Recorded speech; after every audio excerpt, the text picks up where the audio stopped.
Assalamualaikum warahmatullahi wabarakatuh. Halo semuanya teman-teman, selamat malam, selamat datang kembali di channel kesayangan kita, channel Ilo Extreme. Dan dimanapun teman-teman berada, semoga teman-teman selalu dalam keadaan sehat walafiat tanpa kekurangan satu apapun. Amin, amin ya robbal alamin. Pada kesempatan yang baik ini kami akan membawakan satu kisah dari penulis favorit kita semua, yaitu Mas Dhani SBR. Wow, dan kisah favorit kita semua ya, kisah Warung Kopi Bang Doni. Warung Kopi Bang Doni ini kisahnya pasti selalu seru ya.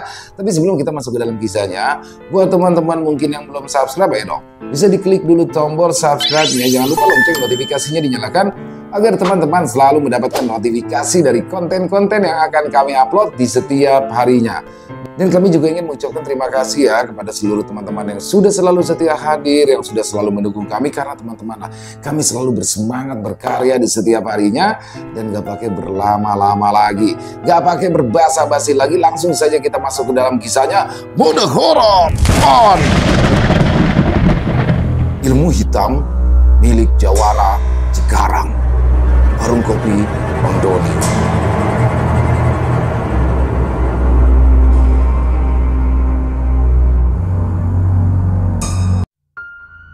Sore itu, kemacetan sudah menjalar pada sebuah jalan protokol di kota Bekasi.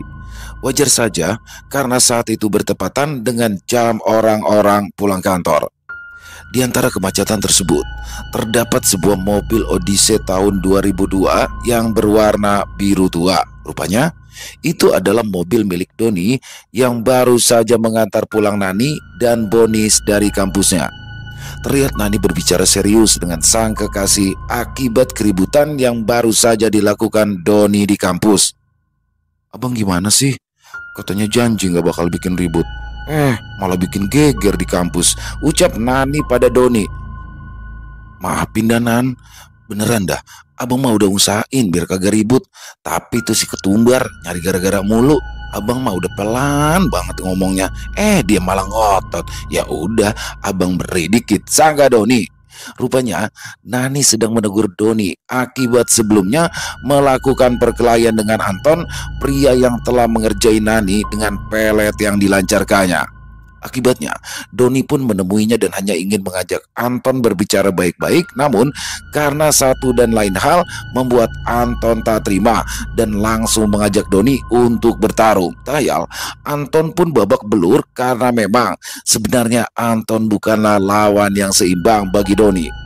Belum lagi pada peristiwa itu, Anton kedapatan membawa beberapa narkoba di tasnya sehingga Anton terancam dikeluarkan dari kampus. Dan sejak saat itu, Doni memutuskan untuk selalu mendampingi Nani dan adiknya ketika akan berkuliah. Doni khawatir jika Anton masih berusaha untuk mendekati Nani, atau yang lebih buruk lagi, Doni takut jika Anton mempunyai niatan buruk pada sang kekasih dan juga adiknya untuk membalas sakit hatinya. Keesokan harinya, terlihat Doni yang masih mengantar Nani dan Boni saat berangkat kuliah. Setelah mereka sampai di kampus, Doni segera memarkirkan mobilnya di parkiran dan menunggu di kantin belakang kampus. Sedangkan Nani dan Bonis segera menuju ke ruang belajar mereka masing-masing. Di situ kebetulan teman-teman Bonis memperhatikan kedatangan Bonis yang diantar Doni. Mereka pun langsung menghampiri Bonis untuk bersama-sama memasuki kelas. Nis, kemarin kenapa sih? Kok supir lu itu berantem sama Bang Anton deh? Tapi ngomong-ngomong, supir lu ganteng juga ya, ucap salah satu teman Boni saat itu. Rupanya di situ Doni difikir supir oleh para teman-teman Bonis. Mereka tidak mengetahui jika Doni adalah kakak dari Bonis. "Supir? Tuh abang gua. Dia kemarin berantem. Soalnya tuh Bang Anton suka sama Kanani. Nah, Kanani itu pacarnya abang gua." Begitu ungkap Boni sewot. "Oh, jadi bukan sopir." "Kirain sopir lu. Gue udah mau ikut nebeng aja, mau kenalan," sahut Lita, salah satu teman Bonis. Lu mentil ya? Jangan belaga jadi cegil deh, Lit. Mau lo disemprot sama senior, hardik Bonis." "Wah, kalau begitu skiber deh, skiberat. Takut kalau urusan sama senior," sahut Lita. Di malam harinya, terlihat Doni yang sedang bersantai sambil menikmati kopi di pelataran depan rumahnya. Tak lama kemudian, Jumri memberikan sebuah list pada Doni mengenai perlengkapan masak untuk membuat roti bakar yang akan dijual di warung kopi Bang Doni. Memang, jika sebelumnya Lili, salah satu pegawai Doni, mengusulkan untuk menjual panganan berupa roti bakar dan panganan yang lain sebagai pelengkap sajian yang ada di warung kopi Bang Doni. "Ini Jum yang mau dibeli?" tanya Doni. "Ya bang, itu dari Lili. Dia katanya butuh peralatan itu buat bikin roti bakar," ucap Jumri. "Waduh, berarti gua nih yang kudu belanja." "Ya iya dong bang, emang siapa lagi? Saya kan gak apal sama barang-barangnya." "Ya apalagi gua mana tahu barang-barang bakal masak. Gua mah biasanya belanja busi sama kabulator bakal Shogun," saut Doni pusing. Apa lu aja dah sama Lili yang belanja? Bagaimana? Hah? Biar lu juga ya bisa PDKT sama si Lili, rayu Doni pada Jumri. "Loh, kalau saya berdua yang jalan, yang mau jaga warung siapa bang? Itu kan tokonya bukannya siang, kalau malam udah tutup," tolak Jumri. "Iya ya, terus bagaimana dong?" "Mending abang ajak Mbak Nani, sekalian abang Indohoy berdua," ucap Jumri memberikan saran. "Iya ya, gua kagak kepikiran.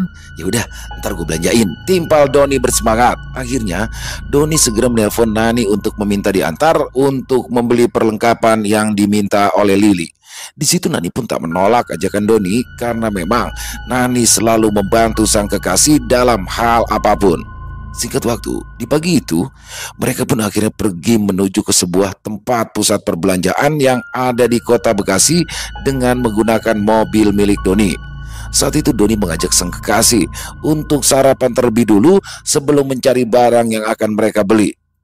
"Nan, kita makan dulu ya," ajak Doni. "Emang abang belum sarapan?" tanya Nani. "Belum man, tadi sengaja kagak sarapan. Soalnya kan abang mau sarapan berdua sama Nani," ungkap Doni manjo. Abang apaan sih? Ya udah, abang mau sarapan apa?" tanya Nani. "Apaan ya? Lontong sayur boleh dah. Kalau nasi uduk mau abang udah bosen," ungkap Doni. Setelah memutuskan akan sarapan apa, Doni pun segera mencari tempat parkir yang berada di pusat perbelanjaan tersebut. Dengan mengarahkan pandangan ke sekitaran, Doni mencari penjual lontong sayur yang menjajakan dagangannya. Belum juga Doni sempat berkeliling, tiba-tiba saja terdengar suara keras yang memanggil-manggil namanya. Doni." Mendengar itu, Doni pun langsung mencari sumber suara yang memanggil namanya. Ternyata dilihat dari kejauhan, yang memanggil Doni adalah Dirja, sepupu jauh Doni. Terpelak, Doni pun mengajak Nani untuk menghampirinya sejenak. Abang, lagi ngapain bang pagi-pagi di sini aja?" ucap Doni. "Lah, gua lagi ngontrol anak-anak. Pan yang megang parkiran gua, sekalian keamanan di mari," saut Dirja. "Abang yang megang sini? Mantep amat. Aman berarti ya kalau saya kemari ya bang," timpal Doni berbasa-basi. "Ya elah, pokoknya mah ya, kalau ada yang nyenggol lu di mari, ngomong aja sama gua habisin orangnya," ucap Dirja penuh semangat. "Lu naik kapan kemari?" tanya Dirja lagi. "Ayo bawa mobil bang, tuh yang warna biru." "Oh, yang itu ya. Boim, lu jagain tuh mobil, punya saudara gua. Awas kalau sampai ada yang lecet," ucap Dirja pada salah satu anak buahnya yang bernama Boim. Mendapat perlakuan tersebut, Doni seperti tak enak hati karena Doni merasa jika Dirja agak berlebihan. "Elah bang, mobil butut begitu pakai dijagain, kagak usah bang. Ya, abang udah sarapan belum? Saya kebetulan mau sarapan lontong ini. Abang mau sekalian kagak?" ucap Doni. "Lah, abang lu mah udah sarapan kalau jam segini mah Don. Lu mau lontong sayur yang enak kagak di mari? Itu tuh, lu lurus aja dari sini. Nah, ntar di sebelah tukang tape ada yang jualan lontong sayur. Namanya Mak Ija. Lu makan aja di situ. Kagak usah bayar. Ntar biar abang yang bayar. Bilang aja Dirja," saut Dirja. Rupanya di situ Dirja sangat baik kepada sepupu jauhnya. Mungkin karena memang Dirja tidak mempunyai seorang adik, sehingga Doni sudah dianggap seperti adiknya sendiri. Tak lupa, Dirja pun juga menyalami Nani yang sejak tadi berada di samping Doni. "Ya ampun Neng, mau belanja?" tanya Dirja pada Nani. "Iya Bang Dirja, mau nemenin Bang Doni beli perlengkapan masak buat di tokonya," jawab Nani. "Oh, kalau mau beli begituan mah di gedung yang ono lengkap semuanya ada," saut Dirja sambil menunjukkan sebuah gedung yang tak jauh dari tempat mereka berada. Iya bang, makasih ya bang, timpal Nani sambil tersenyum. Kemudian Doni pun berpamitan dengan Dirja, lalu menuju ke tempat orang yang berjualan lontong sayur yang tadi sudah ditunjukkan oleh sepupu jauhnya tersebut. Setelah selesai menyantap lontong sayur, Doni pun langsung membayar tanpa menggubris pesanan Dirja sebelumnya. Ya, Doni tak ingin merepotkan Dirja karena memang Doni bukanlah tipikal orang yang suka memanfaatkan kebaikan dari orang lain. Di dalam pusat perbelanjaan, nampak Doni berjalan di belakang Nani sambil sesekali melihat sosok sang kekasih. Doni sangat bahagia mendapati kenyataan jika wanita cantik serta soleha itu kelak akan menjadi pendamping hidupnya. Dalam benaknya, Doni akan berusaha sekuat tenaga untuk selalu menjadi pelindung dari sang kekasihnya itu. Namun sialnya, Doni terlalu melayang dalam hayalannya itu sehingga tak menyadari jika Nani tiba-tiba saja menghentikan langkahnya. "Aduh, abang gimana sih jalannya?" ucap Nani. "Maaf, abang kagak lihat," saut Doni menyesal. "Di sini bang tempatnya," ujar Nani yang langsung menarik lengan Doni untuk masuk ke dalam sebuah toko. Di situ Doni nampak celingukan karena memang pada dasarnya Doni tidak mengetahui mengenai barang yang dicarinya tersebut. Untungnya dia mengajak Nani yang langsung mengambil alih dalam mengumpulkan barang-barang yang terdapat di dalam list. Setelah menghabiskan waktu beberapa jam, mereka pun telah selesai mengumpulkan barang-barang yang dicari. Segera Nani pun mengajak Doni untuk keluar dari pusat perbelanjaan itu. Kemudian setelah berada di mobil, mereka pun langsung segera meluncur ke warung kopi milik Doni untuk menyerahkan barang-barang yang telah mereka beli kepada Lili. Sesampainya di sana, Lili nampak bersemangat setelah mengetahui Doni telah membelikan perlengkapan untuknya, sehingga kedepannya mereka bisa menyuguhkan beberapa menu baru di warung kopi Bang Doni. "Semoga laris ya Li buat menu barunya," ucap Nani. "Iya kak, insya Allah," saut Lili. "Oh iya bang, kalau bisa ditaruh juga TV di sini biar yang datang bisa nonton bola kalau lagi ada siaran langsung," saran Nani pada Doni. "Oh iya tuh bang, bener, biar yang datang jadi betah lama-lama di sini. Kan kalau pada betah pastinya juga pada jajan," tambah Lili menanggapi usulan Nani.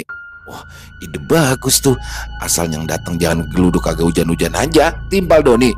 "Maksud abang apaan ya geluduk gak hujan-hujan?" tanya Nani lagi. "Iya, yang datang jangan geluduk kagak hujan-hujan, duduk doang kagak jajan-jajan," guyon Doni pada Nani dan Lili. Tak lama kemudian, tiba-tiba saja Dirja muncul di warung kopi Bang Doni. "Assalamualaikum," salam Dirja. "Waalaikumsalam," jawab Doni. Don, tadi gua ke rumah lu, katanya lu lagi di mari, makanya gue samperin. Ngomong-ngomong, warung lu bagus juga ya." "Alhamdulillah bang." "Iya, abang mau ngopi apa nih?" tanya Doni. "Kalau gua mah biasa, kopi hitam aja," jawab Dirja. Kemudian kedua sepupu jauh itu pun nampak duduk di kursi depan sambil menghisap rokoknya masing-masing. "Iya Don, tadi tuh gua lupa mau ngundang lu buat acara haul engkong dulu besok malam." Dah, ngapa tadi gua lupa ya ngasih tahu lu di pasar," ungkap Dirja. "Oh, besok malam ya bang, siap dah, insya Allah saya datang," jawab Doni. Ngomong-ngomong, lu kapan ngundang-undang ini?" Undang apaan bang?" tanya Doni kebingungan. "Lah, ya bingung. Yang ngundang nikahan lu, calon udah ada. Mana bening banget lagi ya. Buruan dah, keburu dicomot orang nanti," ucap Dirja. "Oh, ngundang gituan. Kayaknya masih lama bang. Soalnya kan calon saya lagi kuliah dulu. Dia mau nyelesain kuliahannya," jawab Doni. "Oh begono, tapi kalau gue lihat-lihat Maya, pacar lu orangnya kalem banget ya Don. Beda banget sama Lina bini gue. Elah, gacor banget. Emang paling enak ya nyari bini yang kalem. Jadi kagak suka ngomel-ngomel kalau lakinya lagi di rumah," ungkap Dirja yang tiba-tiba saja membicarakan perihal rumah tangganya. "Ya belum tahu bang, kan saya juga masih pacaran. Kayaknya sih kalau si Nani kesel ya ngomel juga. Namanya juga perempuan bang," saut Doni. Di tengah keseruan pembicaraan mereka, tiba-tiba saja datanglah Pak Heri menghampiri Doni dan Dirja. Ya, Pak Heri merupakan direktur operasional dari perusahaan bus yang berada di samping warung kopi Bang Doni. "Selamat siang Pak Doni." Lagi pada ngopi rupanya," ucap Heri. "Iya Pak Heri, kenalin nih Pak Heri, saudara saya," saut Doni. Saat itu, Doni pun langsung memperkenalkan saudaranya Dirja kepada Harry. Di situ, Harry pun ikut bergabung untuk mengobrol. Di tengah-tengah perbincangan mereka bertiga, tak disangka saat itu Harry sedang dipusingkan oleh oknum-oknum preman yang tak bertanggung jawab yang mengganggu operasional bus perusahaannya. Iya Pak Doni, Bang Dirja, bus saya kalau pas di lampu merah di dekat pintu tol itu selalu kena pungli sama preman-preman situ. Padahal saya sudah lapor ke polisi, tapi belum ada solusinya. Soalnya kalau disamperin ke situ, ya pasti orang-orangnya sudah nggak ada. Ungkap Harry. Lah, kalau masalah begituan mah sepele Pak Heri. Saya bisa bantu clear sama saya itu Mas, saud Dirja. Oh, begitu ya Bang. Jadi saya bisa pakai jasa Abang untuk keamanan armada-armada saya. Ya sudah, kalau begitu kapan kita bisa mulai Bang? Tanya Harry antusias. Ya saya mah siap kapan aja, tinggal saya nanti pantekin orang saya di situ, ujar Bang Dirja yakin.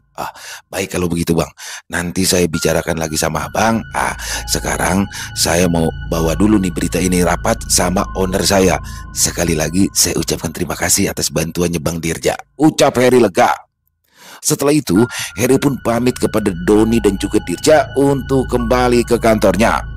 Setelah kepergian Harry, nampak wajah sumringah muncul pada diri Dirja. Kagak salah gue main ke tempat lu dan langsung dapet job gua, terang Dirja sambil tersenyum. Mantep dah Bang. Iya, saya mau nanya nih, emang Abang udah biasa nih nanganin hal-hal kayak beginian? Tanya Doni pada sepupu jauhnya itu. Ya Don, lah emang hidup gue masa hari-hari masalahnya beginian. Ya selain di pasar, pan gue juga megang keamanan perusahaan pabrik-pabrik. Ya kalau masalah Pak Harry mah, masalah recehan kecil, jawab Dirja. Mengetahui kehidupan sepupunya yang keras, Doni pun nampak sedikit terkejut. Doni tak bisa berkomentar apa-apa, yang pasti dia selalu mendoakan semoga Dirja dijaga keselamatannya dan selalu dilindungi oleh Yang Maha Kuasa. Keesokan harinya, Doni pun memenuhi undangan Dirja untuk menghadiri acara haul dari sang kakek yang bernama Engkong Duloh. Di situ, Doni tak sendirian. Doni meminta Gembul untuk menemaninya dalam menghadiri undangan tersebut. Saat di perjalanan, Gembul sempat menanyakan perihal dirinya sampai diajak oleh Doni. Bang, kenapa sih Bang ngajak-ajak saya? Padahal kan ini acara keluarga besar Abang, tanya Gembul. Ya elah Bul, mengapa sih kalau lu ikut? Tanya Doni balik. Lah, kan saya nggak ada yang kenal Bang. Nanti saya ngobrol sama siapa di sana Bang? Yang ngobrol sama gua juga kagak ada yang kenal sama saudara-saudara gua jarang datang kalau ada undangan. Makanya gue sengaja ngajak lu. Kalau nggak ada yang bisa diajak ngobrol, ya gue ngobrol sama lu. Berarti saya buat tumbal doang ya Bang? Ya bukan tumbal dong, ya semacam ban serep gitu dah. Pan badan lu bunder, ledek Doni pada sang sahabat. Akhirnya Doni dan Gembul pun tiba di depan kediaman Dirja yang telah dipenuhi oleh para undangan. Di depan nampak ayah dari Dirja, Baba Maun, telah berdiri di depan rumahnya untuk menyambut kedatangan para tamu. Assalamualaikum Mbak, salam Doni. Lu Don, ya ampun, gede amat. Lu sama siapa ini? Tanya Baba Maun yang sempat terkejut kala melihat sosok Gembul. Ini Mbak, saudara saya dari Jawa. Lah, gua agak tahu lu punya saudara di Jawa ya. Tapi ya kalau gua lihat-lihat, lu juga udah gede banget ya Don. Padahal mau gue ingat, lu masih kecil dulu gua gendong kemana-mana. Lu ngapa jarang banget sih main kemari? Ucap Baba Maun. Ya Mbak, maaf, Doni pan dulu sering ngider kerja sama orang, saud Doni. Lah, lu ngapa kagak ikut si Dirja aja? Dia mau banyak proyeknya. Lagian pan gua tahu lu bisa silat, pasti kepake sama dia. Ya Mbak, makasih.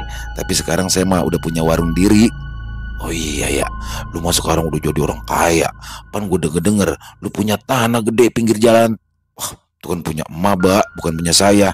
Ya sama aja, tanah-tanah lu juga antarannya. Iya, lu jual berapa tanah lu sama perusahaan bis itu? Gue denger gede ya, sampai lu bisa bangun toko begituan. Tanya Baba Maun yang penasaran. Hah? Siapa yang ngejual ya Pak? Itu mah dikontrakin, masih tanahnya itu, jawab Doni.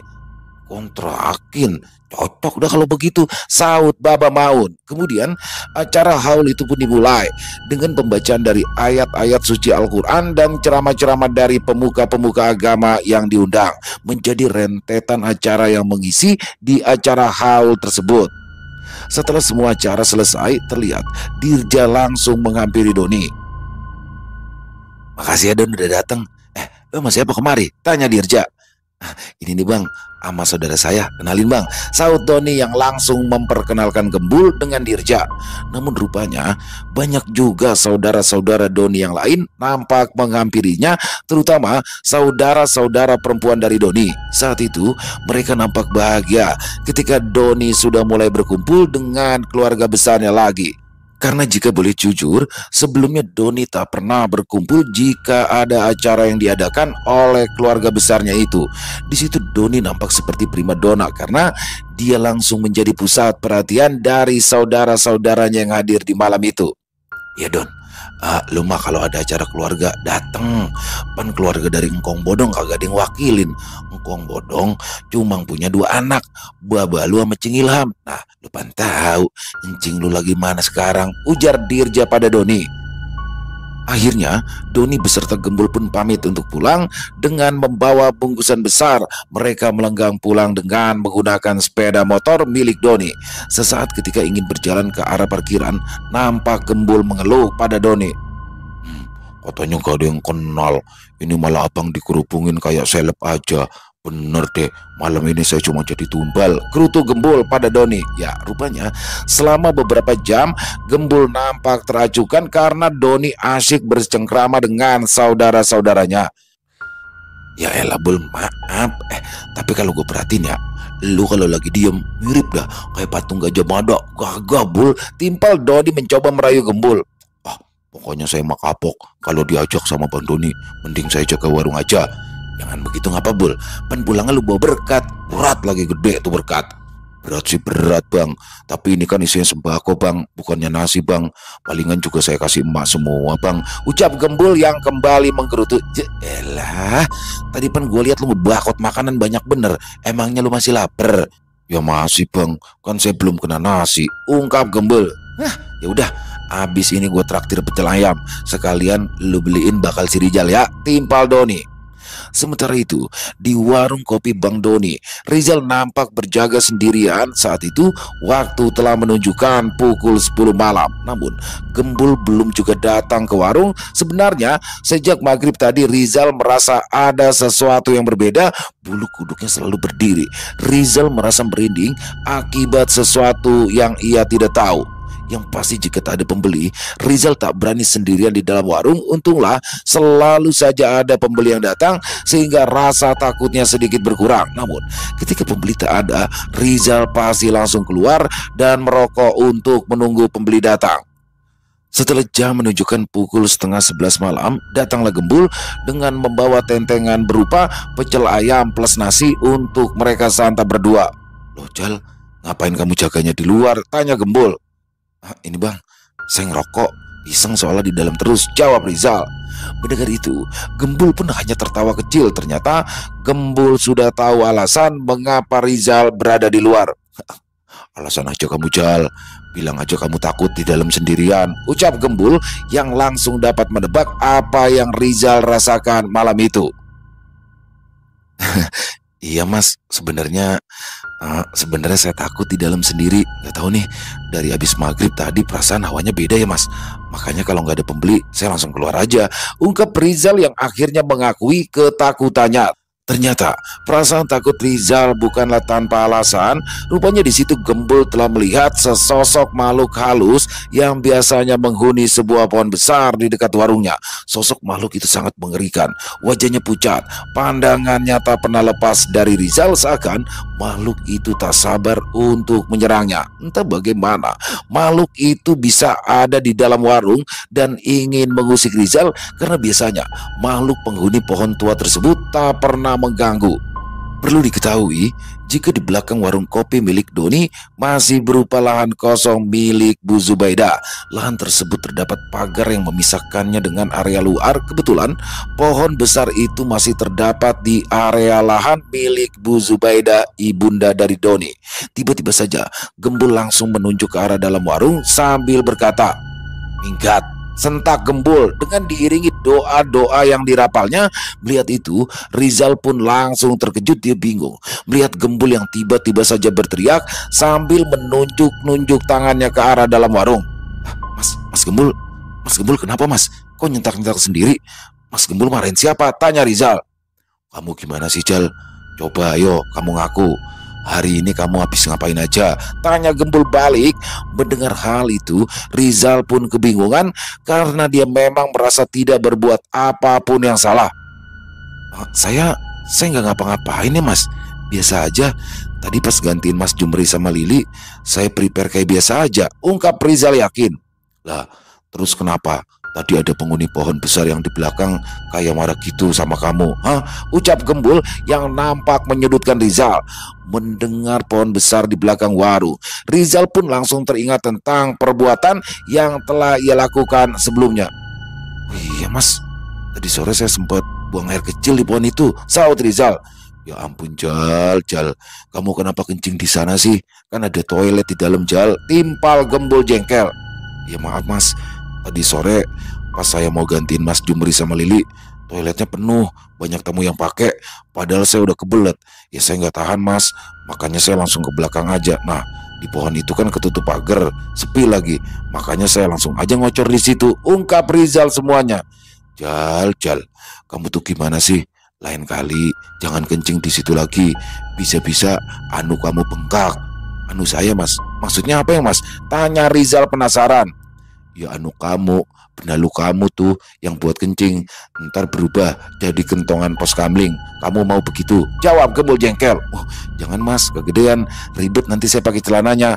Ya selain kegedean juga perih, ngebet pasti, ungkap Gembul sewot. Ya udah mas Gembul, saya janji deh gak bakalan kencing lagi di pohon itu. Terus gimana ya sekarang ya? Setannya masih ada apa enggak ya? Soalnya saya dari tadi merinding terus mas, ujar Rizal ketakutan. Sekarang udah nggak ada, udah minggat. Ya udah, ayo kita ke dalam, siap-siap tutup, ajak Gembul pada Rizal. Akhirnya mereka berdua pun masuk ke dalam warung dan bersiap-siap untuk tutup. Di pagi harinya, Doni pun nampak bersiap-siap untuk mengantarkan Nani dan adiknya Bonis. Dengan setelan rapi, Doni terlihat sedang merapikan pakaiannya di depan cermin. Lah Tong, lu mau berangkat kuliah? Pagi-pagi udah rapi aja romannya, tanya Bu Zubaida. Elah mak, ngeledek aja. Doni pan mau nganterin Nani. Soalnya semenjak kejadian kemarin, Doni takut tuh kecoa gangguin Nani lagi, ungkap Doni. Rupanya Bu Zubaida telah mengetahui kejadian di mana Doni berkelahi dengan Anton. Di situ pun Doni sempat terkena omelan dari sang ibu karena selalu saja terlibat dalam masalah. Tapi ya Don ya, kalau mak pikir-pikir, Mas seneng dah liatnya, ucap Bu Zubaida. Seneng gimana mak? Tanya Doni kebingungan. Ya seneng, sekarang pan lu kalau pagi-pagi udah rapi, kagak kayak kemarin-kemarin blegodan aja, kagak pakai baju sama itu tuh ngempanin burung mulu kerjaannya. Mana tuh burung dimpanin mulu kagak gede-gede. Pan kalau gede emak bisa goreng, dagingnya dibikin semur juga enak, ujar Bu Zubaida pada sang anak. Ya elah nih nenek-nenek, itu pan burung murai mak, mana bisa gede. Udah mah. Iya, si Bonis mana sih? Mau bareng kagak dia? Tanya Doni. Tahu tuh si Bonis, saut Bu Zubaida. Rupanya Bonis masih tertidur di dalam kamarnya. Diketahui hari itu Bonis merasa tak enak badan sehingga dia memutuskan untuk izin dan tidak masuk kuliah. Mendapati hal itu, Doni pun nampak tersenyum karena dia bisa berduaan dengan sang kekasih saat mengantarnya ke kampus. Asik, si Boni sakit bisa berdua anda sama ayang Nani, gumam Doni kegirangan. Namun rasa bahagia itu seketika lenyap ketika benturan keras menimpa kepala Doni. Pak! Teriak Doni kesakitan. Rupanya benturan itu berasal dari pukulan Bu Zubaida kepada Doni. Lu ya, adik sakit mana seneng, bukannya diobatin, sentak Bu Zubaida. Ya mak, siapa yang seneng sih? Ya ntar Doni beliin obat. Gila Doni seketika. Lah Tadi lu ngapa senyum-senyum dirian? Hah? Tanya Bu Zubaida. Ya kan Doni jadi bisa berdua sama Nani, mak. Ucap Doni keceplosan. Mendengar itu tak pelak, Bu Zubaida pun kembali emosi dibuatnya. Seketika Doni pun langsung berlari keluar rumah karena melihat ibunya yang sudah memegang gagang sapu. Awas lu ya, kebelaguan lu, kagak takut dosa apa lu? Teriak Bu Zubaida. Jelah mak, emang Doni ngapain sih ah? Jangan teriak-teriak ngapa, malu mak, malu. Sakit kan mak? Ucap Doni sambil mengeluh kesakitan karena terkena gagang sapu milik Bu Zubaida. Sementara itu di tempat lain, terdapat sekumpulan orang yang sedang berkumpul pada suatu rumah. Terlihat jika orang-orang tersebut sedang membicarakan sesuatu yang penting. Kurang ajar ini si Dirja. Ngapain diikut-ikutin urusan gua? Belum tahu gua nih, sial dangkalan. Bentak lelaki yang merupakan pemimpin dari kelompok tersebut. Rupanya kelompok tersebut merupakan sekumpulan preman yang biasa melakukan pemerasan dengan disertai kekerasan-kekerasan dalam setiap aksinya. Diketahui jika pemimpin kelompok itu bernama Kebot atau lebih dikenal dengan Abang Kebot. Tampangnya cukup sangar dengan codetan di pipi, nampak sudah menyatu dengan kerutan-kerutan di wajahnya. Kebot bukanlah orang baru di dunia kejahatan. Dia sudah merasakan keluar masuk penjara karena keterlibatannya dalam berbagai kegiatan yang melanggar hukum. Selain pemerasan, Kebot juga pernah terlibat dalam urusan pembunuhan. Terang saja, karena dia memiliki keahlian dalam urusan bela diri. Konon Kebot memiliki jurus yang bisa merobek kulit seseorang hanya dengan sekali cengkraman. Ya bang, pas Dirja ikut campur, kita gak bisa lagi nih meres bis-bis sasaran kita yang lewat bang. Sambung Robi yang merupakan salah satu anak buah dari Kebot. Udah bang Kebot, hajar aja, teriak anak buahnya yang lain menanggapi ucapan dari Robi. Mendengar itu, Kebot langsung tersulut emosinya. Dengan segera dia menyuruh dua orang anak buahnya untuk memantau di lapangan. Robi, lo ajak atuh orang, bakal ngeliatin di mana si Dirja. Kalau udah ketemu, kasih tahu gua, biar gua habisin, bentak Kebot. Kemudian di tempat lain, nampak Doni sedang bersantai di kantin belakang kampus sambil menikmati sate pesanannya. Terlihat beberapa mahasiswa yang sedari tadi memperhatikan Doni. Mendapati itu, Doni pun langsung menawari mereka sate kambing yang sedang dimakannya. Makan bang, ucap Doni sambil tersenyum pada para mahasiswa yang memperhatikannya itu. Ya bang, silakan bang, jawab para mahasiswa itu. Terlihat ciut. Rupanya mereka yang memperhatikan Doni adalah teman-teman dari Anton. Mereka tahu tentang kehebatan Doni ketika berhasil melumpuhkan Anton. Kala itu tak heran jika mereka semua gentar pada Doni. Di tengah Doni menyantap satenya, tiba-tiba saja terdapat dua orang mahasiswi yang menghampiri Doni. Ada Bang Doni. Bonis katanya nggak masuk ya? Tanya salah satu mahasiswa itu yang diketahui bernama Lita. Iya, Bonis katanya nggak enak badan. Ade siapa ya? Saya Lita bang. Nah ini Akila, kita temennya Bonis bang, ucap Lita. Gitu. Ya dah, timpal Doni singkat. Setelah perbincangannya itu, Doni pun kembali menyantap sate kambingnya. Namun rupanya kedua mahasiswi tersebut masih berdiri di depan Doni dan tidak beranjak dari tempatnya. Tayal, Doni pun dibuat bingung dan bertanya-tanya dengan kelakuan dari keduanya. Maaf, ada apa lagi ya? Tanya Doni. Anu bang, itu kursinya kosong nggak? Ucap Lita. Ya, rupanya kedua mahasiswi itu ingin duduk dan mengobrol dengan Doni. Namun Doni tak menangkap maksud dari keduanya.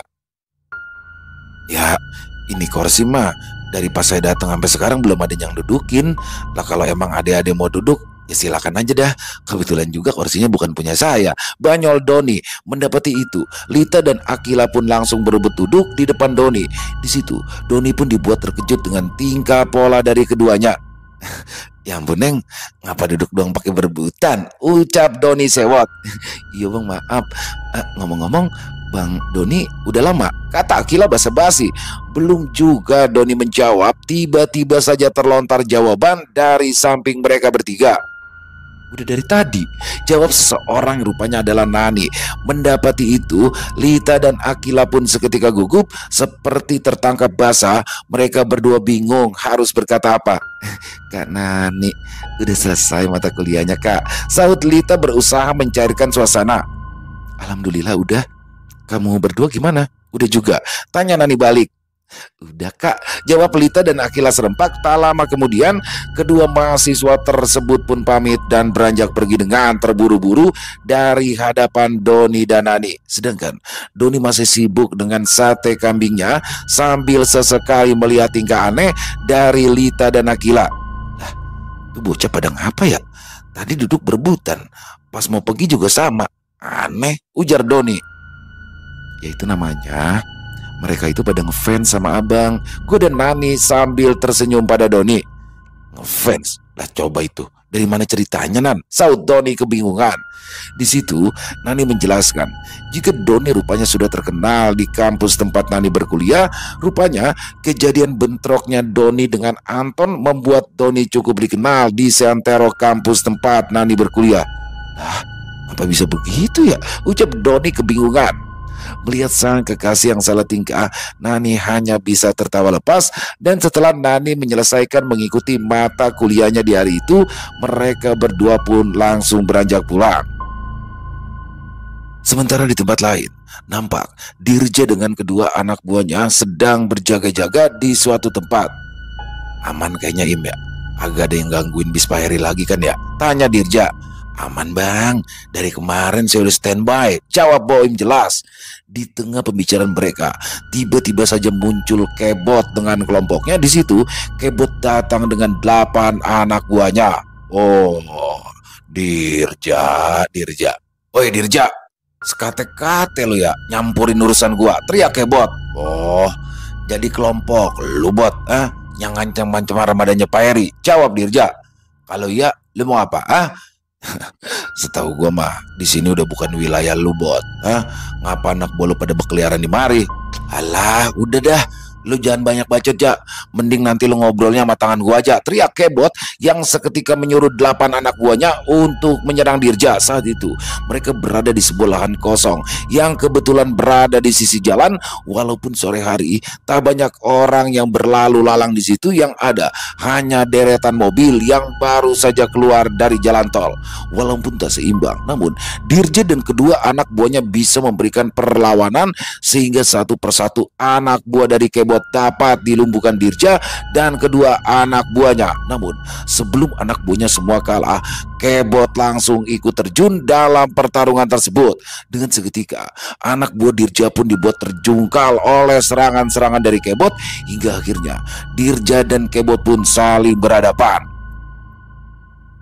Walau tubuh Kebot tak sebesar Dirja, namun tak nampak wajah gentar di muka Kebot. Malahan dia hanya tersenyum sinis dan merasa yakin ia dapat mengalahkan Dirja. Gua akuin, main pukul lu emang paten, tapi lu belum pernah ketemu sama gua pan. Sekarang lu lihat perbuatan gua, teriak Kebot yang langsung melangkahkan kakinya cepat ke arah Dirja. Serangan demi serangan Kebot lancarkan ke arah Dirja. Namun di situ Dirja dapat menangkis semua pukulan dari Kebot. Tak ingin selalu bertahan, kini gantian Dirja yang melancarkan serangan ke arah Kebot. Tapi Kebot bergerak lebih lincah hingga tak ada satupun serangan Dirja yang dapat mengenainya. Dari segi kecepatan terlihat Kebot lebih unggul, namun dari segi kekuatan Dirja yang lebih unggul. Hingga pada satu momen Dirja berhasil memukul Kebot dengan kombinasi pukulannya sehingga membuat Kebot terjungkal ke belakang. Namun di situ dalam sekejap Kebot dapat berdiri kembali, seakan-akan pukulan dari Dirja tadi tak berefek apapun pada dirinya. Rupanya Kebot cukup tangguh dalam menerima semua serangan Dirja barusan, karena bila orang biasa yang mengalaminya dijamin tak akan bisa bangun kembali. Melihat itu, Dirja semakin bernafsu untuk melumpuhkan lawan yang ada di depannya. Dengan secepat kilat, kembali dia melangkahkan kakinya sambil mengayunkan pukulan ke arah Kebot. Mendapati itu, Kebot malah terlihat santai. Saat sedikit pun dia merasa waspada akan serangan yang diberikan oleh Dirja. Rupanya, Kebot berhasil menghindar dari serangan Dirja. Dan tanpa disadari oleh Dirja, Kebot mencengkram lengan Dirja yang sudah terlanjur menjulur ke arahnya. Dan benar saja, cengkraman Kebot seketika langsung merobek lengan kanan Dirja hingga mengeluarkan darah. Saat itu lengan Dirja seperti tercakar oleh kuku seekor harimau. Entahlah, Dirja baru menyadari jika Kebot ini bukanlah lawan sembarangan. Ternyata luka yang didapati Dirja mempengaruhi pergerakannya. Ya, pergerakan Dirja mulai melambat sehingga serangan Kebot yang datang tak bisa ditangkisnya. Di situ Kebot membabi buta memberikan pukulan pada Dirja hingga Dirja terlihat kewalahan. Wajar saja, karena saat itu selain rasa sakit, Dirja juga merasakan rasa panas di luka yang diterima Dirja sebelumnya. Luka cakaran itu seakan membakar lengan Dirja. Tak ayal membuat konsentrasi Dirja mulai pecah. Mendapati lawan yang sudah kepayahan, Kebot kembali menyusun serangan untuk segera bisa melumpuhkannya. Karena rupanya sudah banyak orang yang menyaksikan perkelahian mereka. Dengan secepat kilat, Kebot kembali melancarkan pukulannya hingga tangan kirinya pun berhasil mencengkram leher Dirja. Saat itu Kebot ingin mencekik Dirja dengan jurus cengkramannya, namun sebelum Kebot berhasil melakukan hal tersebut, tiba-tiba saja tubuhnya langsung terpental akibat mendapat tendangan dari samping. Belum sempat Kebot tersadar akan serangan tersebut, kembali dia menerima pukulan dan tendangan di tubuhnya. Serangan itu terjadi begitu cepat sehingga Kebot tak sempat melihat siapa orang yang menyerangnya sampai dia pun terjengkang ke belakang. Namun di situ Kebot kembali dapat berdiri dengan kedua kakinya dan ajaib, ia seperti tak merasa kesakitan, padahal nampak dari hidung dan juga mulutnya sudah mulai mengeluarkan darah. Saat itu Kebot malah terlihat tersenyum sambil melihat sesosok pemuda yang barusan menyerangnya. Ya, sosok pemuda itu adalah Doni. Kebetulan saat itu Doni sedang berniat mengantarkan Nani pulang, namun di tengah perjalanan Doni melihat perkelahian Dirja dengan Kebot hingga akhirnya Doni pun memutuskan menghentikan laju kendaraannya dan datang untuk menolong Dirja. Boleh juga mainan lu ya. Baru kali ini gua dapet pukulan cepet kayak gitu. Nama lu siapa, Tong? Tanya Kebot penasaran. Udah, mending abang berhenti sampai di sini. Ayo kagak mau ada korban, saut Doni jelas. Bukan main, songong juga lu ya. Apa lu yakin bisa ngalahin gua? Timpal Kebot emosi. Namun sesaat mereka berdua saling melemparkan kata-kata, tiba-tiba saja terdengar sirene dari kejauhan. Tak pelak Kebot pun diajak anak buahnya untuk segera melarikan diri. Begitu juga dengan Dirja, dia segera menyuruh Doni untuk pergi dari tempat itu. Dirja tak ingin jika saudaranya Doni mendapat masalah dari kejadian barusan. Don, buruan lu pergi dari sini. Wah, gak mau lu ada masalah, teriak Dirja. Tapi abang gak ngapa-ngapa, tanya Doni khawatir. Udah, kagak usah lu pikirin, gua aman, saut Dirja sambil merintih kesakitan. Akhirnya Doni menuruti perintah dari Dirja untuk segera pergi dari tempat tersebut. Di dalam mobil, Nani terlihat sangat cemas. Dia pun menanyakan keadaan Doni serta Dirja yang nampak langsung diboncengi oleh anak buahnya. Abang gak apa-apa, tanya Nani cemas. Alhamdulillah, abang gak kenapa-napanan, jawab Doni sambil menginjak pedal gas meninggalkan tempat tersebut. Kalau Bang Dirja gimana? Nani lihat kayaknya dia luka parah deh, tanya Nani penasaran. Kalau Bang Dirja abang gak tahu, tapi ntar malam abang bakal datang ke rumahnya, mau lihat keadaannya, timpal Doni serius. Tapi bang, jangan ikut-ikutan urusan Bang Dirja, ujar Nani mewanti-wanti sang kekasih. Iya Nan, abang cuma mau lihat keadaan Bang Dirja doang, saut Doni. Setelah mengantarkan Nani ke kediamannya, Doni pun langsung menuju ke rumah Dirja. Setelah sampai, Doni melihat Dirja yang tengah terbaring di atas kasur dengan didampingi oleh beberapa keluarganya beserta anak buahnya. Terdapat juga Baba Maun yang nampak cemas dengan keadaan anaknya, walaupun sebelumnya Dirja telah dibawa ke klinik untuk diberi pengobatan dan dibersihkan bekas luka-lukanya. Namun sesampainya di rumah, Dirja masih nampak kesakitan, terutama di bekas luka cakaran.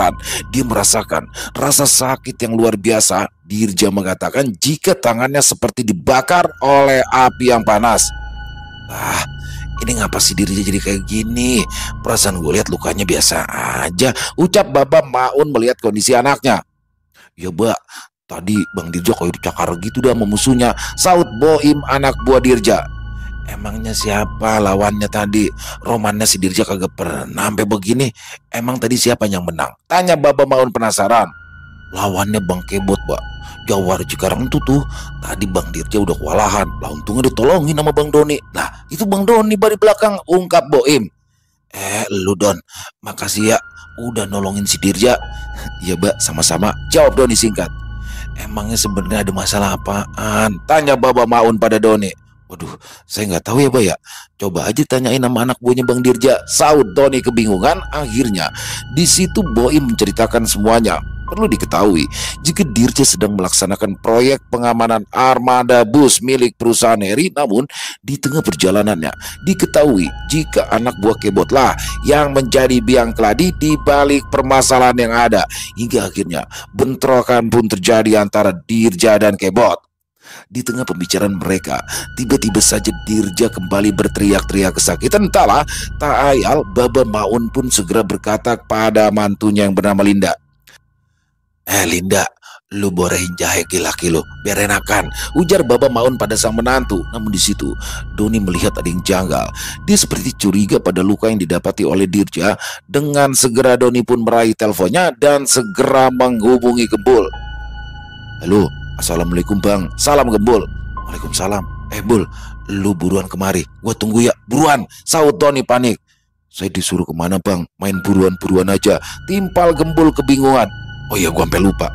Lu buruan ke rumah Dirja yang kemarin. Sekarang juga gua tunggu, ucap Doni lagi. Emangnya ada acara apa lagi bang? Saya ogah kalau cuma buat temenin abang doang. Ini bukan ada acara Gembul, ini ada masalah. Udah, lu jangan banyak tanya, buruan kemari, perintah Doni yang langsung menutup sambungan teleponnya. Tak lama kemudian Gembul pun datang dengan Doni yang telah menunggunya di depan gerbang kediaman Dirja. Datang juga nih si Babon. Ayo dah Bul, lu masuk, lu liatin abang Dirja kenapa. Soalnya dari tadi dia teriak-teriak mulu, ucap Doni pada sang sahabatnya itu. Ntar dulu bang, jangan main lihat-liatin aja. Memang sebenarnya ada apa bang? Tanya Gembul yang kebingungan. Di situ Doni pun menjelaskan semuanya, hingga kemudian Doni pun meminta izin pada Baba Maun agar memperbolehkan Gembul memeriksa keadaan Dirja. Mbak, ayo izin ya buat saudara Aing liatin lukanya Bang Dirja. Takutnya mah luka Bang Dirja bukan luka biasa, ucap Doni. Lah, saudara lu emang bisa Don ngelihat yang begituan, saut Baba Maun. Si Gembul mah selain badannya gede, tapi ilmu juga gede, Mbak. Mudah-mudahan penyakit Bang Dirja bisa ketahuan sama dia, Mbak, ujar Doni. Ya dah, coba dah dilihatin si Dirja. Wah, gak semenggah denger dia teriak-teriak mulu, ucap Baba Maun pada Doni dan Gembul. Tanpa membuang waktu, Gembul pun langsung memeriksa keadaan Dirja. Dengan berkonsentrasi, Gembul segera mencari tahu mengapa Dirja merasakan sakit yang luar biasa. Dirasa Gembul telah mengetahui penyebabnya. Kemudian dia langsung berzikir dan membacakan doa sambil meminta segelas air putih untuk dibacakan doa-doa dari penggalan ayat-ayat suci Al-Quran. Kemudian Gembul meminta kepada istri dari Dirja yang bernama Linda untuk memberikan air minum tersebut pada suaminya. Tak lama, Dirja pun kembali tenang. Walau masih terasa sakit sekali, namun tidak sesakit seperti sebelumnya. Kemudian Gembul pun mendatangi Doni, Baba Maun, dan anak buah Dirja yang lain. Di situ Gembul menjelaskan jika rasa sakit yang dirasakan oleh Dirja berasal dari luka yang didapatnya saat berkelahi dengan Kebot. Rupanya Kebot memakai ilmu hitam agar serangan-serangannya menjadi mematikan seperti racun ular. Bekas luka serangan Kebot dapat membunuh korban-korbannya, tapi untungnya Gembul telah memusnahkan energi-energi negatif yang tadi menempel di tubuh Dirja. Mendengar itu, Baba Maun pun tersentak. Ya, rupanya dia baru mengenali jika ilmu yang digunakan oleh Kebot dulunya merupakan ilmu yang sangat berbahaya dan sempat dilarang penggunaannya. Oh, dulu Baba sempat denger nih ilmu yang kayak beginian dari Engkong Bodong. Engkong lu Don, katanya mah nih ilmu pernah dipakai sama pendekar dari Kulon apa Wetan ya? Lupa gua. Nah, kata Engkong Bodong juga, ini ilmu ada jimatnya. Jadi nih ilmu turun-temurun begitu. Nah, tapi yang terakhir yang Baba denger udah kagak ada penerusnya, alias udah hilang dari dunia persilatan.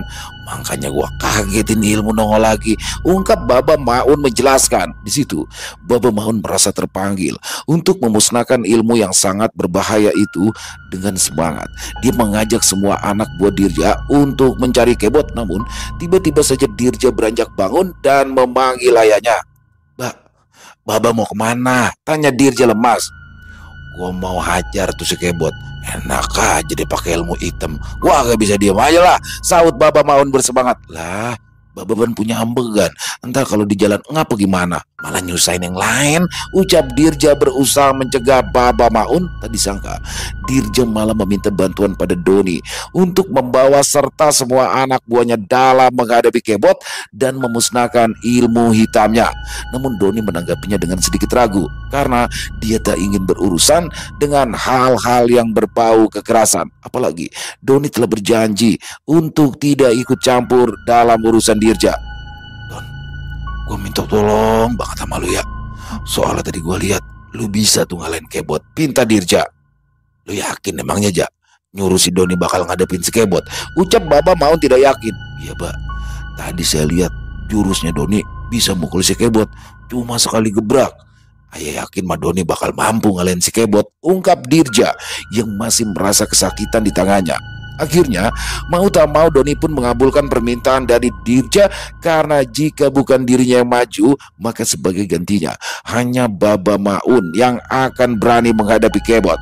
Karena hal tersebut sangat tidak sebanding, karena walaupun Baba Maun memiliki beberapa jurus yang mumpuni, tapi dengan kondisinya sekarang yang telah uzur, tak mungkin Baba Maun bisa mengatasi Kebot.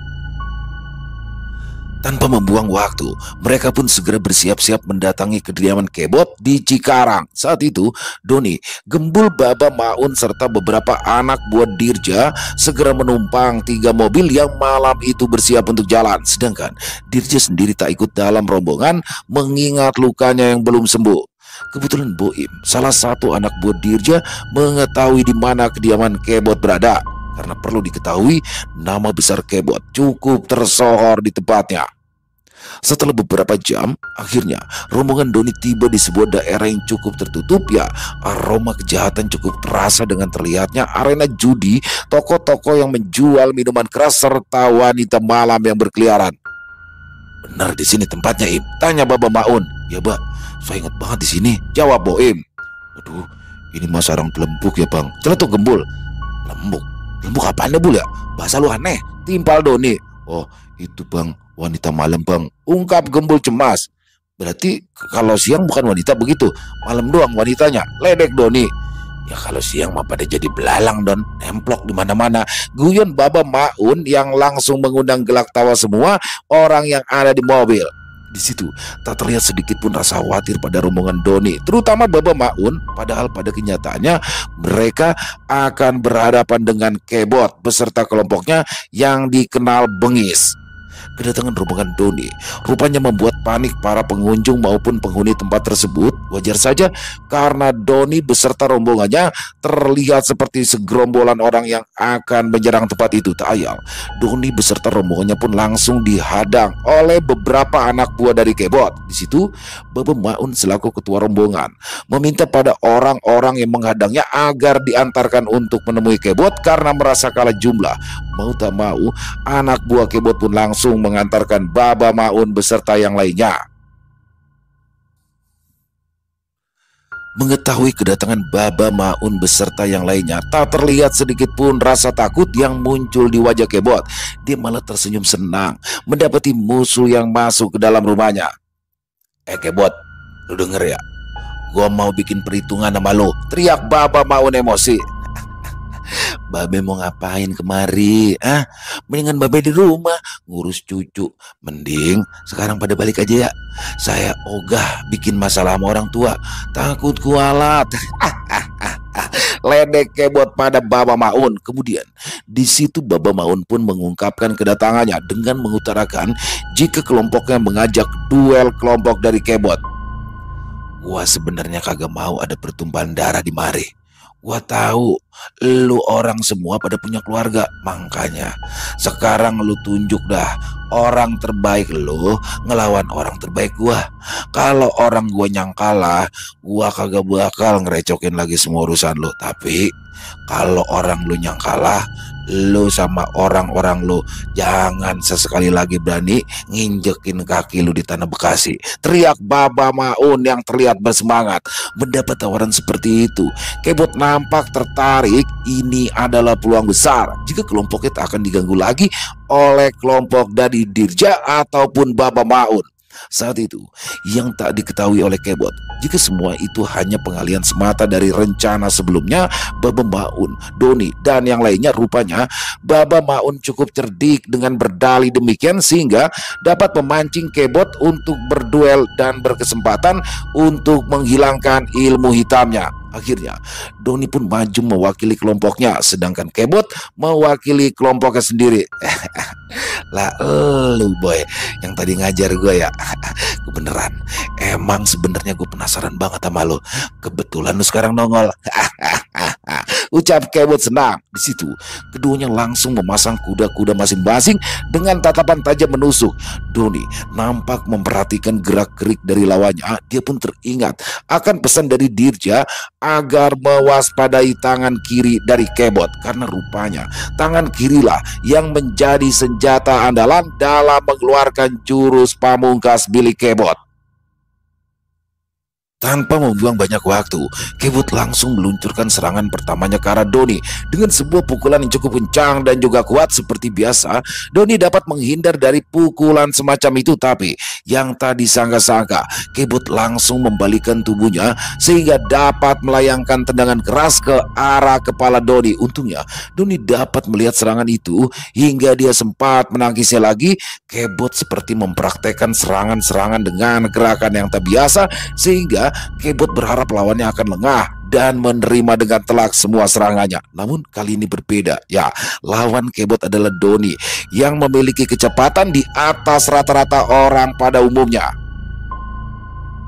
Hingga beberapa kali Kebot melancarkan serangannya, semuanya nampak mentah. Doni dengan mudahnya menghindar dan menangkis semua serangan-serangan tersebut. Kemudian gantian Doni yang mulai melancarkan serangannya dengan kombinasi pukulan-pukulan dari Doni membuat Kebot nampak kewalahan. Ditambah sesekali Doni melancarkan tendangan ke arah tulang rusuk berharap Doni segera dapat melumpuhkan lawan. Tapi rupanya Kebot juga bukanlah lawan biasa.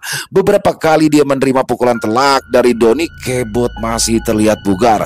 Tak nampak sedikit pun efek dari serangan Doni yang telah diterima Kebot hampir 1 jam lamanya.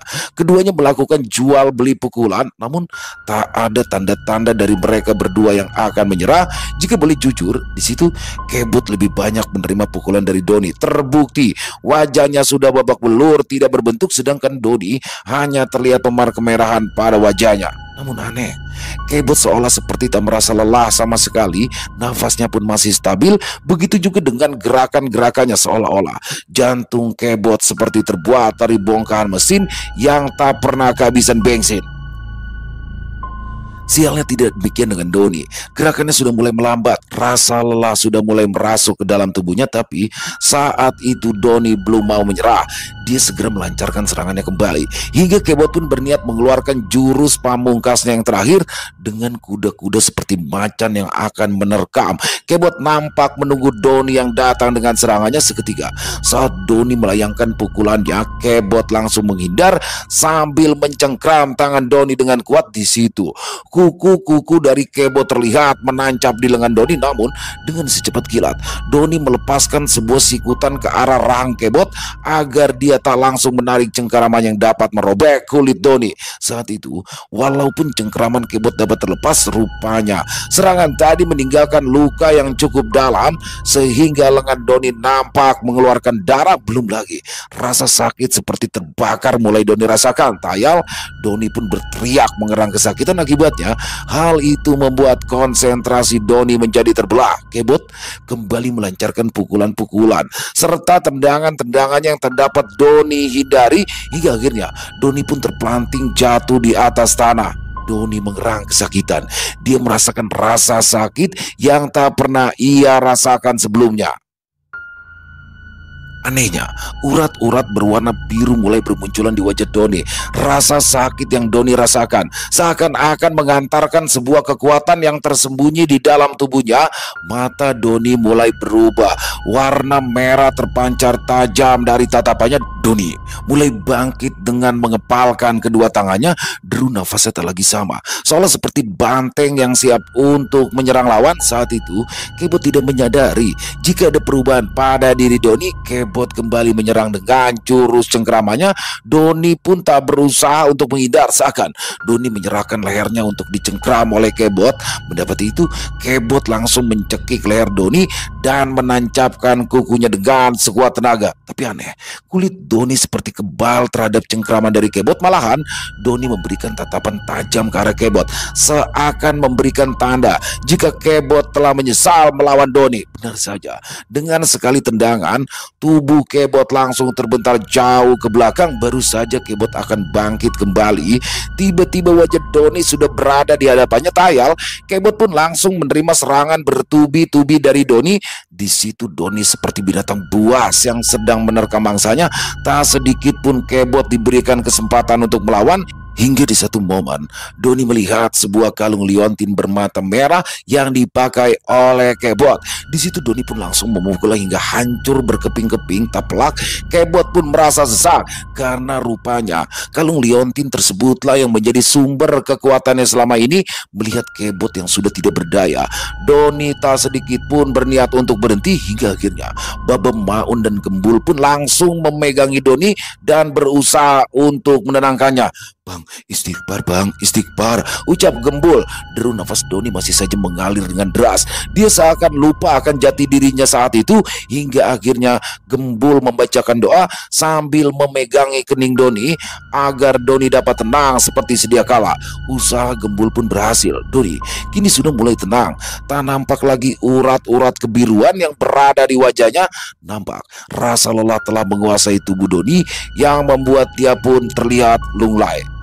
Akhirnya pertarungan itu pun selesai, menyisakan Kebot yang tergeletak tak berdaya di atas tanah. Selesai. Wow, luar biasa kisah dari Mas Dani SBR. Dan kisah warung kopi Bang Doni itu durasi 1 jam, tapi itu kayak cepet banget ya, kayak nggak terasa gitu saya bawainya. Dan di sini memang benar-benar luar biasa. Di sini bagaimana romansnya dapet, horornya dapet, horror action ya teman-teman ya. Dan yang pasti actionnya dapet. Bagaimana di sini Kebot ya. Kebot itu kalau dalam banyak orang ini sebenarnya bahasa Betawi, tapi setahu saya sih bahasa Betawi ya. Kebot itu orang kidal ya, yang menggunakan tangan kirinya atau pokoknya main bola juga kaki kiri, intinya dia kidal gitu. Kalau banyak di sini menyebutnya dengan Kebot. Jadi teman saya juga ada tuh yang kidal, dipanggilnya Kebot. Nah di sini seperti Kebot dalam kisah barusan, yaitu jawara dari Cikarang yang memiliki kekuatan ada di tangan kirinya, dengan cengkramannya bisa sobek. Pada akhirnya Doni bisa menyelesaikannya, luar biasa sekali. Dan pada kesempatan kali ini Ivo tidak hadir ya. Jadi buat teman-teman fans dari Ivo harap bersabar ya, karena Ivonya nggak hadir di sini. Di sini bener-bener Doni sama Nani ya belanja bareng. Bahkan sekarang kuliah dianterin terus. Lagi si Doni ngapain nungguin ya orang kuliah ya? Kan lama banget tuh, bete banget tuh nungguin orang kuliah, karena kan nggak mungkin satu mata kuliah. Akhirnya dia digodain tuh sama Lita sama Akila. Memang Doni ada di mana aja pasti ada cewek. Luar biasa sekali. Buat Mas Dani SBR, terima kasih atas kisah luar biasanya ya. Ditunggu lagi pastinya untuk kisah warung kopi Bang Doni.